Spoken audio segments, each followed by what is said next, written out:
अस्सलाम वालेकुम रहमतुल्लाह। जी देखें, औलाद का वालिद से जायदाद में हिस्सा मांगना, देखें ये हक नहीं होता, हक समझते हुए नहीं। वैसे मांगना चाहे कोई तो ले सकता है, अगर खुशी खुशी बाप दे दे। बाप को भी इसका पता होना चाहिए कि हक नहीं बनता। हाँ, अगर वो अपनी दिली रजामंदी से, बाज़ लोग होते हैं ना, बाप भी समझता है शायद हक बन गया, वो भी फिर मसला अक्सर पूछते हैं कि क्या बनता है, क्या दिया जाए, वो भी देना शुरू कर देते हैं। शायद वो समझते हैं इनका हक बन चुका है औलाद का। तो वालिद को भी पता होना चाहिए कि हिस्सा हक नहीं बनता। वैसे अगर देना चाहे तो फिर वो औलाद में बराबर बराबर इंसाफ कर दे। लेकिन अगर उसने गलत किया तो उसकी फिर पकड़ हो सकती है, तो इसलिए इस चक्करों में नहीं पड़ना चाहिए। अल्लाह ने निज़ाम रखे हैं विरासत के, उसके ऊपर ही रहें। देखें, अगर आप विरासत के मुताबिक तक़सीम करेंगे तो बहुत सारे वारिस हैं जिनको हिस्सा मिलेगा। जैसे मरने वाले की बीवी हो सकती है, वालिद की बीवी, वालदा बच्चों की, उनको भी मिलेगा। वालिद के अगर माँ बाप है उनको भी मिलेगा। तो ये सारी चीज़ें होती हैं, विरासत में सबको मिलता है। लेकिन अगर आप ज़िंदगी में ही सारा बांट दें तो फिर बच्चों को ही जाएगा। ये भी एक नुकसान है। और तकसीम करने वाले को भी प्रॉब्लम हो सकती है, माल की ज़रूरत पड़ सकती है, शायद उस तरह फिर उसको कोई ना दे। तो जब उसके पास होगा तो वो बेच के अपनी ज़रूरियात को पूरा कर सकता है जब तक वो ज़िंदा है। इसी तरह अगर इसमें बेटों का भी नुकसान है। अगर सोचें, बेटों को अगर मसले का पता हो, बेटियों को तो इधर बराबर बराबर मिल रहा है ना। ज़िंदगी में तो असूल होगा बराबर बराबर, इस शर्त के साथ बाप देगा तो, लेकिन इधर तो बराबर बराबर मिल रहा है, बेटों का नुकसान है। लेकिन अगर वरासती मसला हो तो बेटों का फ़ायदा है, यानी कि बेटों को डबल मिलेगा बेटी की निस्बत। यानी कि मरने वाले की बेटी की निस्बत है, बेटों का फिर डबल होगा। तो अगर ज़िंदगी में अगर आप बांट दिया जाएगा तो ज़िंदगी में तो बेटों को अगर मसले का पता हो तो वो शायद खुद रोकें बाप को, कब बाप ना बांटे। क्या ज़रूरत है बांटने की, देखा जाएगा जब रास्ती मसले बनेंगे, जब अल्लाह हमको मालिक बनाएगा।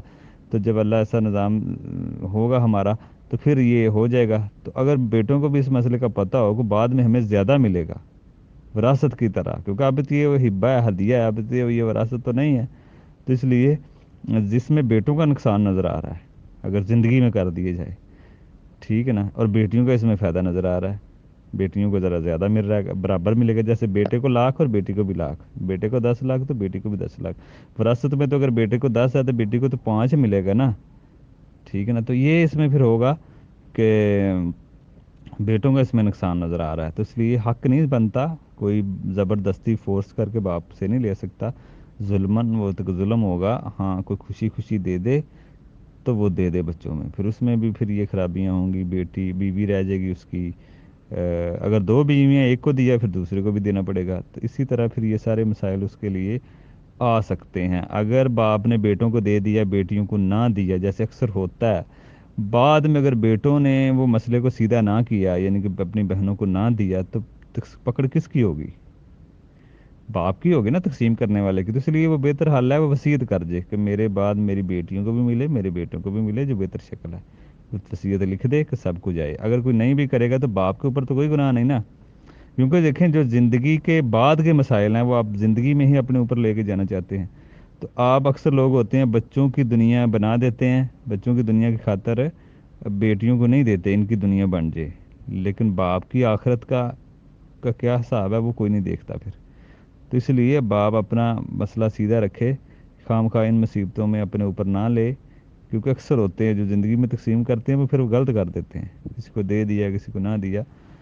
तो अल्लाह का निज़ाम जो बनाया गया है विरासत का, उसके ऊपर बहुत फ़ायदे हैं, उसमें बेहतरी है, उसके ऊपर ही रहना चाहिए। अल्लाह ने रखे हैं निज़ाम। हाँ, ज़िंदगी में बाप बेटों में, बच्चों में उनके नफ़ा के तौर पर, ज़रूरतों के तौर पर खर्च कर दे, कमी पेशी कर दे, कोई मसला नहीं है। लेकिन जब हिब्बा हदिया अपनी खुशी से माल प्रॉपर्टी जायदाद देता है, हिब्बा करता है, तो फिर उसमें कोई असूल अप्लाई होगा कि उसको सबको देना पड़ेगा। लेकिन वो पाबंद नहीं है इस चीज़ का कि वो सारा ही बांट दे, या जितना भी देना चाहता है वो फिर उस हिसाब से कर दे। बहरहाल फिर भी उलमा इसको पसंद नहीं करते, बेहतर शक्ल नहीं है। हाँ, कि अगर किसी को पता है बेटियों को बाद में नहीं मिलेगा तो वो वसीयत करे ना, सबको बताए, बोले, वसीयत करे। और अगर वो देख रहा है हमारे माशरे में, हमारे ख़ानदान में लोग नहीं देते बेटियों को, तो वो फिर वसीयत बना दे कि ये वसीयत जब होगी तो इस पर फिर अमल ज़रूरी हो जाएगा करना। तो ये शक्लें हैं जो बेहतर शक्लें हैं।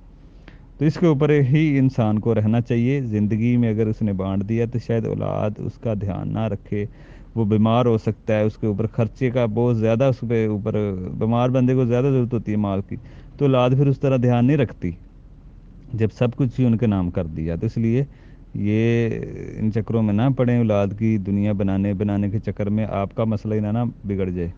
تو اس لیے ان چیزوں میں اللہ نے جو نظام رکھے ہیں اس کے اوپر ہی رہیں، اور اولاد کو ویسے آپ ان کو اپنے ساتھ رکھیں، ان کے اوپر خرچ کریں ضرورتوں کے حساب سے، اس میں کوئی مسئلہ نہیں ہے۔ السلام علیکم۔